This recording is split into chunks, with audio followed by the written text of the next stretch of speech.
Utilize o cupom SCARAB10 no site da Jambô e tenha 10% de desconto em qualquer compra. Corre lá e aproveita.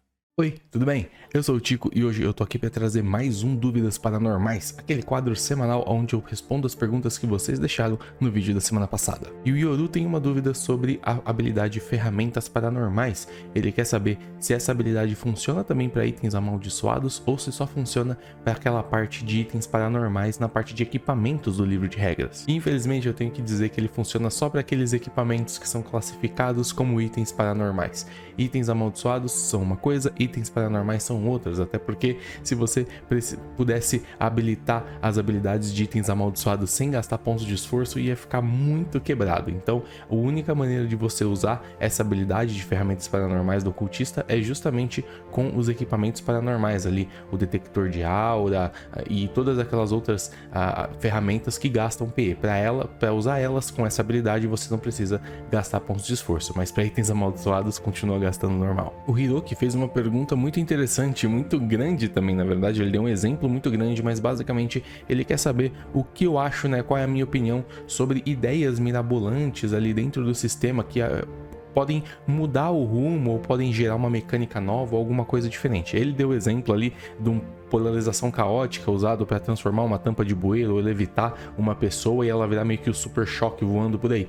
Eu acho essas ideias muito interessantes desde que não estraguem o sistema, principalmente para os outros jogadores da mesa, tá? Então isso tem que ser combinado, tem que ver se não vai ficar muito quebrado ou se só vai ser inútil e vai ser só narrativo. Então vai depender muito de qual tipo de mecânica está sendo criada ou de qual tipo de regra que está sendo alterada. Eu não sei se já comentei isso aqui com vocês, mas uma one shot que eu mestrei teve uma pessoa que teve uma ideia muito interessante e eu deixei ela usar. Foi basicamente isso, foi mais simples, mas foi isso. A pessoa quis usar um ritual de amaldiçoar tecnologia para amaldiçoar uma chave, para transformar ela na chave que ela precisava para abrir uma porta. Quando a pessoa deu essa ideia, eu pensei mecanicamente, fazia sentido e a chave não estava tão escondida assim, então eles iam acabar encontrando uma hora ou outra. Ele adiantou esse passo, sei lá, em 1 ou 2 turnos no máximo. Então eu achei uma ideia interessante, eu deixei ele fazer isso e funcionou e não estragou o sistema, não estragou a mesa, na verdade só deixou as pessoas mais empolgadas ali com aquele acontecimento. Então nesse seu exemplo, se esse tipo de coisa, se esse tipo de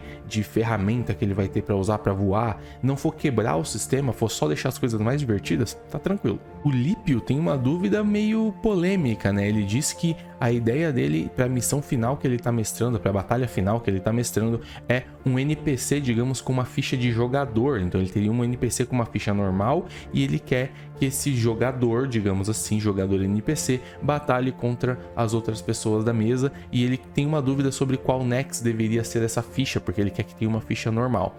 E isso é uma coisa muito delicada. Por quê?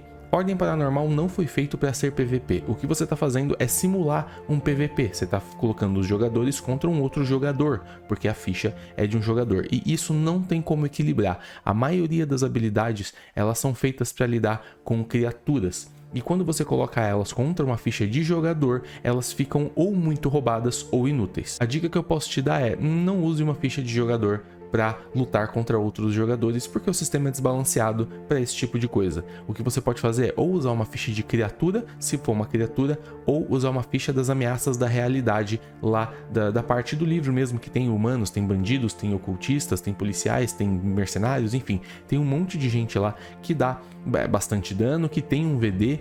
Agora, se o que pode estar acontecendo, os jogadores têm um nível ali, um Nex meio alto, que todos eles juntos, o cálculo de VD acaba ficando muito maior do que a ameaça da realidade mais forte que tem no livro. O que você pode fazer é ou colocar mais de uma, ou, por exemplo, você pode pegar uma criatura fraca e, não fraca, né, mas enfim, que bata o VD e alterando as habilidades, transformar uma ficha de criatura em uma ficha humana. Isso vai funcionar muito melhor, vai deixar muito mais balanceado do que você tentar fazer uma ficha de jogador para lutar contra outros jogadores, porque querendo ou não, por exemplo, o ponto de vida de um jogador é muito baixo comparado ao da criatura. criatura. Os danos são muito altos para a vida de um jogador. Então, basicamente, se uma pessoa acertar um ataque crítico, mesmo num cara que tenha muita vida, ele basicamente vai perder quase metade da vida no primeiro golpe. Então, assim, vai ficar desbalanceado. A mesma coisa ao contrário. O jogador que você estiver controlando pode acabar dando hit kill na ficha de um jogador de um outro cara. E aí, em 5 turnos, se você tiver 5 jogadores, você acaba com a mesa inteira. A Lilinha tem uma dúvida sobre a arma sanguinária, né? A maldição sanguinária da arma. Ela diz que quando você acerta um ataque crítico, o personagem fica fraco. E de acordo com essa descrição dessa condição, se você ficar fraco 2 vezes, você fica inconsciente ou desprevenido, acho que é inconsciente, enfim. A questão aqui o que ela quer saber é que os bônus ou desvantagens vindo da mesma fonte não se acumulam. Então, como você faria para deixar a pessoa fraca 2 vezes? Nesse caso é simples. Se o alvo ficar fraco por causa da maldição sanguinária, mesmo que você acerte outro ataque crítico, você não vai deixar ela fraca de novo, porque bônus e desvantagens da mesma fonte não se acumulam. Para você deixar uma criatura ou uma pessoa mesmo fraca 2 vezes, precisa vir de fontes diferentes. Então, se eu não me engano, o definhar, a maldição, ou o ritual definhar, deixa fraco. Então você precisaria de um ritual definhar e um hit crítico de uma sanguinária, por exemplo, ou alguma outra coisa que cause essa condição. Se tiver 2 condições vindo de fontes diferentes, 2 condições fraco, vindo de fontes diferentes na mesma criatura, no mesmo ser, aí sim ela fica inconsciente, beleza? O José Lucas quer saber sobre o aumento de categoria da arma quando você coloca uma maldição nela. Naquela descrição tá dizendo que quando você coloca a primeira maldição, ela aumenta em 2 e a partir da segunda maldição aumenta em mais 1. O que ele quer saber é, se ele colocar uma primeira maldição em uma arma e uma segunda maldição em outra arma, se essa outra maldição na segunda arma vai crescer 1 por causa da primeira ou se ainda vai crescer 2 da categoria, porque é a primeira maldição da arma. E o que vale é a segunda opção. Para cada item que você está amaldiçoando, essa regra funciona. Então, se você tiver uma arma amaldiçoada uma vez, ela sobe de categoria 2 vezes. Se você pegar outra arma e amaldiçoar ela de novo, ela vai subir de categoria 2 vezes também. O Vitor Hugo quer saber como criar uma ficha de um NPC. Ele diz que até agora ele tem criado como ficha de personagem, mas ele quer saber se isso tá certo ou se tem alguma outra maneira.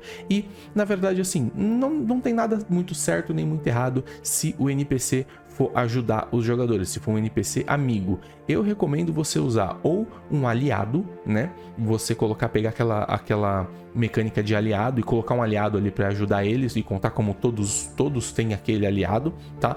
Ou você pode fazer uma ficha de jogador também, vai te dar mais trabalho, porque é muita coisa para você pensar e calcular e tudo mais. Então, você não necessariamente, por exemplo, o NPC não necessariamente precisa ter pontos de vida, porque você pode simplesmente não usar ele como alvo, tá? Ele tá ali só para ajudar, ele fica de fora, você tira ele das rolagens do alvo da criatura, então tá tudo bem. Ou se você quiser ter mais trabalho, eu não vejo problema, tá? Em você ter um NPC com uma ficha de jogador. Eu acho tranquilo, eu acho que dá trabalho você controlar, além de controlar toda a mesa, ainda controlar a ficha de um jogador. Então eu deixo ali, por exemplo, uma ficha um pouco simplificada, coloco algumas habilidades, algumas outras coisas, mas não necessariamente uma ficha completa. Mas eu não vejo nada errado em fazer isso ou usar a mecânica de aliado. Eu acho que deixa você controlar o seu NPC de uma maneira muito mais simples. E o meu parceiro Oblitai fez uma pergunta muito legal. Ele quer saber se quando a gente usa a ação de mirar em um turno, todos os tiros que você der naquele turno, você conta a ação de mirar ou não. E isso é uma dúvida muito legal porque não tem no livro. A única coisa que tem no livro é que você pode gastar uma ação de movimento para mirar, para perder a penalidade se você estiver mirando em um alvo que está adjacente a um jogador ali, que está, né, enfim, lutando corpo a corpo contra o jogador, você perde essa penalidade se você mirar. Mas quando você dá o primeiro tiro, se você tiver algumas habilidades ou enfim, poderes que vai fazer você dar outros 2, 3 tiros no mesmo turno, se a ação de mirar vale. E isso não tá no livro e na minha interpretação, eu acredito que não vale, tá? Levando pra realidade, por exemplo, a arma, qualquer arma que você vai dar um tiro, ela tem um coice, ela tem um recuo, né? Seja uma pistola, seja um rifle, você vai ter um recuo. Sempre que você dá um tiro, você vai ter que mirar de novo. Então, você gasta a ação que você gasta é justamente para você parar, respirar e prestar atenção aonde você está atirando. Mirar certinho para você não ter risco de errar, digamos assim. Então, se você fez isso e deu um tiro, a arma recuou, a arma se mexeu, você vai ter que parar e mirar de novo. Então, eu entendo que a cada tiro que você dá, se você quiser mirar, você tem que ter uma ação de movimento para gastar para mirar. E essas foram as dúvidas de hoje. Se você quiser ter a sua dúvida respondida, deixa um comentário aqui embaixo que eu vou ler e provavelmente trazer a resposta para ela na semana que vem. Lembre-se de assistir os outros vídeos também, porque eu sempre respondo tem um monte de vídeo com um monte de dúvida respondida. Talvez a sua dúvida tenha sido respondida em algum outro vídeo, beleza? E se você curtiu, não esquece de deixar o like e de se inscrever no canal para não perder outros vídeos tirando dúvidas, montando fichas, falando de criaturas e falando de tudo do universo do Ordem, beleza? Muito obrigado e olhos sempre abertos.